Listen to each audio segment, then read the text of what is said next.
नमस्कार मंडळी, श्री स्वामी समर्थ. तर आजच्या काळात मनासारखा जोडीदार मिळण्यास अनेक समस्या येतात. बऱ्याच वेळा लग्नाचं वय निघून जातं तरीही विवाह जमत नाही. या गोष्टीची सर्वाधिक चिंता मुलामुलींच्या आई वडिलांना असतं, कारण आपल्या मुलांचं योग्य वय झाल्यानंतर त्यांचं लग्न हे लवकरात लवकर व्हावे असं प्रत्येक आई वडिलांना वाटत असतं. कारण आई वडील हे मुलांचे खूपच जास्त प्रमाणात काळजी करत असतात आणि त्यांना वाटत असतं की मुलांचं योग्य वय झालेलं आहे तर आता लग्न करावे. परंतु भरपूर मेहनत करून किंवा उपाय करून मुलांचं लग्न काही ठरत नाही. कारण मुलांच्या कुंडलीमध्ये मंगल दोष आहे, कालसर्प दोष आहे किंवा राहू केतू शनीची काही साडेसाती असेल तरी देखील मुलांचं लग्न हे लवकरात लवकर होत नाही. लग्नाला भरपूर असा विलंब होतो, कधी कधी साखरपुडा होतो आणि तो मोडून जात असतो. तर हे सर्व ग्रहांच्या मुळे होत असतं. कुंडलीमध्ये ग्रह हे कमजोर स्थानी असल्यामुळे मुलांच्या लग्नाला विलंब होत असतो. तर मी तुम्हाला आज एकदम साधा सोपा परंतु अत्यंत प्रभावी उपाय सांगणार आहे. फक्त आपल्याला मुठभर हिरवे मूग आहेत तर ते या ठिकाणी ठेवायचे, ज्यामुळे मुलांच्या कुंडलीमध्ये कितीही भयंकर दोष असेल तर तो दूर होऊन मुलांचं लग्न हे लवकरात लवकर ठरेल. तर बघा, ही संपूर्ण माहिती जाणून घेण्यासाठी तुम्ही चॅनलवरती नवीन असाल तर चॅनलला सबस्क्राईब करा. व्हिडिओ पाहत असताना व्हिडिओला लाईक करा. त्याचप्रमाणे श्री स्वामी समर्थ अशी कमेंट करा किंवा ओम गण गणपतये नमः अशी कमेंट करा. तर मंडळी, प्रत्येक महिन्याच्या कृष्ण पक्षात येणाऱ्या चतुर्थीला संकष्टी चतुर्थी म्हणतात, जी भगवान गणेशाला समर्पित आहे. जून महिन्यात येणाऱ्या या चतुर्थीला विशेष कृष्ण पिंगल संकष्टी चतुर्थी म्हटलं जातं. या दिवशी उपवास करून बाप्पांची मनोभावे पूजा केल्याने तसेच मुलांवर जे काही लग्नाबद्दल जे काही अडचणी आहेत, समस्या आहेत, कुंडलीमध्ये काही दोष आहेत तर ते दूर होण्यासाठी अत्यंत प्रभावी ही संकष्टी चतुर्थी आहे. यामुळे आपण जर काही उपाय केले, काही सेवा केल्या तर मुलांचं लग्न हे लवकरात लवकर होणार आहे. कारण मुलींच्या लग्नात येणारे अडथळे दूर होऊन मनपसंत जोडीदार मिळवण्यासाठी आणि विवाह लवकर जमण्यासाठी श्री गणेश सेवा अत्यंत फलदायी मानली जाते. कारण गणपती बाप्पा हे विघ्नहर्ता आहेत आणि यामुळे विवाहाचे योग जुळून येण्यासाठी आपण गणपती बाप्पांची ही सेवा करायची आहे. हा उपाय आपल्याला करायचा आहे. संकष्टी चतुर्थीच्या दिवशीच आपल्याला हा उपाय करायचा आहे. तर ह्या उपायासाठी आपल्याला बघा, एक मुठभर हिरवे मूग घ्यायचे आहेत. मूग आणताना ते व्यवस्थित आणायचे आहेत, किडलेले वगैरे मूग आणायचे नाहीत, तर हिरवे मूगच आपल्याला आणायचे आहेत. तसेच आपल्याला 2 हिरवी वेलची लागणार आहे, थोडासा गुळ लागणार आहे. बस एवढंच साहित्य आपल्याला लागणार आहे. तर बघा, हा उपाय कशासाठी काम करतो तर बघा, लग्न ठरत नसेल, सतत मोडत असेल, मनासारखे स्थळ मिळत नसेल, पत्रिकेत भूत दोष मंगल दोष असेल तर किंवा प्रेम विवाद घरच्यांचा विरोध असेल तर अत्यंत प्रभावी ही सेवा आपल्याला करायची आहे. कारण हिरवा मूग हा बुध ग्रहाचा आहे.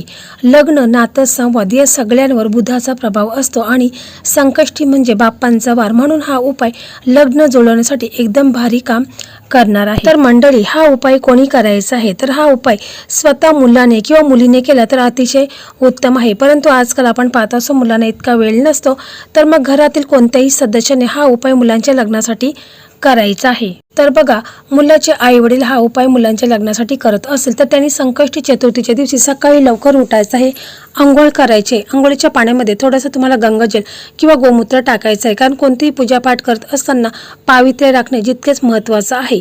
आणि त्याच्यानंतर तुम्ही स्वच्छ कपडे वगैरे घालायचे आहेत आणि मग आपला देवघर आहे तिथे जायचं आहे, तिथे बसायचं आहे आणि मग तुपाचा दिवा लावायचा आहे, अगरबत्ती लावायचे आहेत. आपले देवघरामध्ये जे आपले इष्टदेव आहेत, कुलदैवत आहेत, श्री स्वामी समर्थ महाराज गणपती बाप्पा आहेत, तर तुम्हाला प्रथम गणपती बाप्पांना अभिषेक करून घ्यायचा आहे. तुम्ही दुधाने अभिषेक करू शकता किंवा पंचामृताने अभिषेक करून घ्यायचा आहे.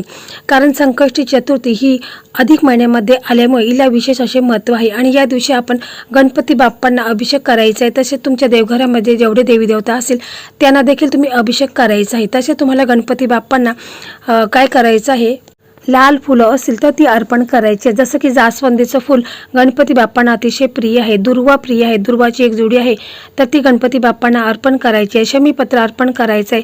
गुळ खोबऱ्याचा नैवेद्य गणपती बाप्पांना दाखवायचा आहे आणि मग त्याच्यानंतर तुम्हाला मनोकामना बोलायची आहे. म्हणजे जर हा उपाय आई वडील करत असेल तर त्यांनी बोलायचं आहे की माझ्या मुलांच्या कुंडलीमध्ये जो काही नजर दोष आहे, पितृदोष आहे, कालसर्प दोष आहे, मंगल दोष आहे तर तो दूर होऊन माझ्या मुलांचं लग्न हे लवकरात लवकर व्हावे, असं तुम्हाला पूर्ण श्रद्धेने श्रद्धेने विश्वासाने गणपती बाप्पांना बोलायचं आहे. आणि मग त्याच्यानंतर तुम्हाला काय करायचं आहे, मी अगोदर म्हटल्याप्रमाणे आपल्याला फक्त एक लाल किंवा पिवळा कापड तो देखील छोटासा लागणार आहे. तर बघा आपल्याला तो लाल कापड किंवा पिवळा कापड घ्यायचा आहे, तो एखादा प्लेटमध्ये ठेवायचा आहे. आणि त्याच्यानंतर आपण मुठभर आपल्याला हिरवे मूग लागणार आहे. तर ते मुठभर हिरवे मूग आपण त्या कापडावरती ठेवायचे आहेत. म्हणजे लाल किंवा पिवळ्या कलरचा कापड असेल त्याच्यावरती हिरवे मूग मुठभर ठेवायचे आहेत. त्याच्यावरती तुम्हाला 2 हिरव्या वेलच्या ठेवायच्या आहेत. थोडासा गूळ आहे तर तो देखील तुम्हाला त्याच्यावरती ठेवायचा आहे. आणि मग त्याला तुम्हाला धूप दीप दाखवायचं आहे. आणि मग काय करायचं आहे की एक कलावा धागा घ्यायचा आहे आणि त्याची एक पोटली तयार तुम्हाला करायची आहे. आणि मग ती पोटली आहे तर ती तुम्हाला तुमच्या उजव्या हातामध्ये घ्यायची आहे. आणि मग तुम्हाला हा मंत्र बोलायचा आहे, ओम गण गणपताय नमः, ओम गण गणपताय नमः. हा मंत्र तुम्हाला 21 वेळा बोलायचा आहे.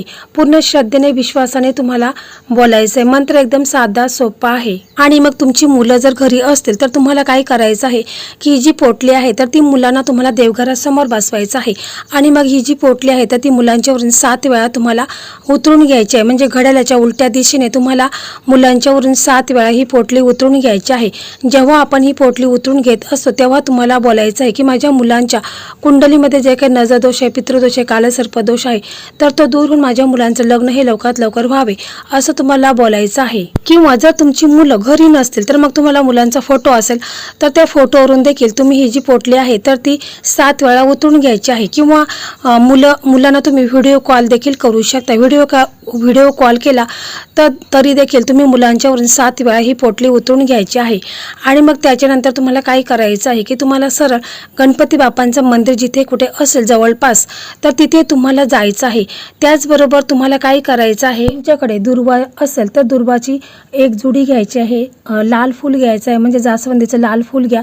शमीपत्र असेल तर ते देखील तुम्हाला घ्यायचं आहे. आणि मग तुम्हाला बाप्पांच्या मंदिरामध्ये जायचं आहे. तिथे गेल्यानंतर त्याच्यानंतर तुम्हाला गणपती बाप्पांच्या मंदिरामध्ये गेल्यानंतर तुम्ही जी लाल फुलं आणलेली असेल, दुर्वाची जुडी आणलेली असेल, शमीपत्र आणलेलं असेल तर ते बाप्पांना अर्पण करायचं आहे. परंतु दुर्वाची जुडी काय करायची आहे की गणपती बाप्पांच्या चरणावरती न ठेवता ती तुम्हाला गणपती बाप्पांच्या मस्तकावरती ठेवायची आहे.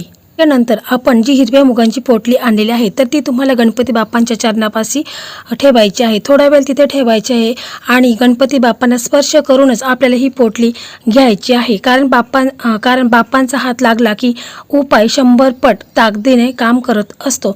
म्हणून आपल्याला गणपती बाप्पांच्या चरणावरती ही पोटली थोडा वेळ ठेवायची आहे. समजा जर काही कारणास्तव तुम्हाला गणपती बाप्पांच्या मंदिरामध्ये जाणे शक्य नसेल किंवा गणपती बाप्पांचं मंदिर लांब असेल तर मग तुम्ही तुमच्या देवघरामध्ये गणपती बाप्पांची मूर्ती असेल तर त्या गणपती बाप्पांच्या मूर्तीला स्पर्श करूनच तुम्हाला ही पोटली आहे तर ती घ्यायची आहे. आणि मग त्याच्यानंतर तुम्हाला काय करायचं आहे, ही जी पोटली आहे तर ती तुम्हाला जिथे कुठे गाय दिसेल तर तुम्हाला हे जे हिरवे मूग आहेत तर ते पोटली खोलायची आहे. आणि हिरवे मूग आहेत त्याच्यामध्ये गूळ आहे, 2 वेलची आहेत तर त्या तुम्हाला गाईला खाऊ घालायचं आहे.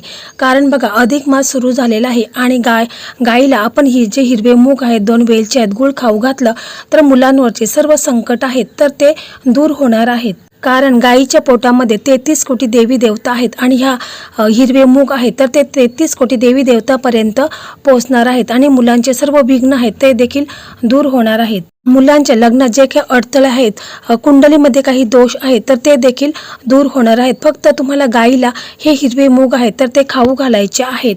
आणि मग तुम्हाला गाईचं दर्शन घ्यायचं आहे. गाईच्या पाठीवरून हात फिरवायचा आहे. शक्य असेल तर गाईला एखादी प्रदक्षिणा मारायची आहे.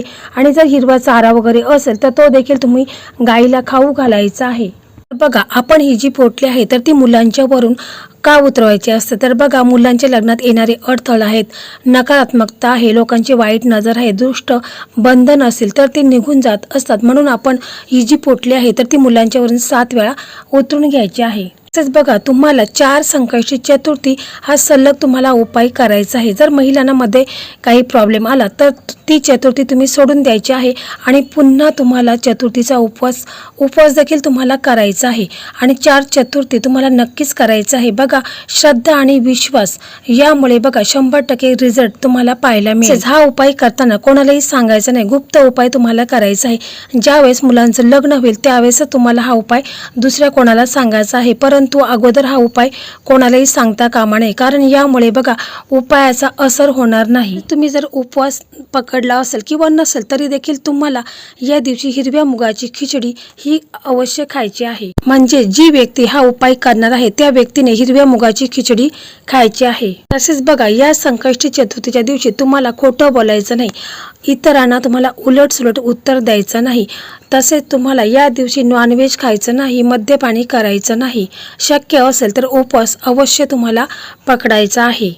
तर बघा पूर्ण श्रद्धेने विश्वासाने तुम्ही हा उपाय करा आणि जेव्हा तुमच्या मुलांचं लग्न ठरेल त्यावेळेस मला नक्कीच कमेंट करून सांगा. तसेच मंडळी तुम्हाला कोणकोणत्या प्रकारचे व्हिडिओ पाहिजेत आपल्या चॅनलवरती, म्हणजे बघा मुलांच्या लग्नात जर काही नजर दोष आहे, पितृदोष आहे, कालसर्पदोष आहे किंवा मंगल दोष आहे, यावरती जर तुम्हाला व्हिडिओ पाहिजेत असेल तर मला कमेंट करून नक्की सांगा.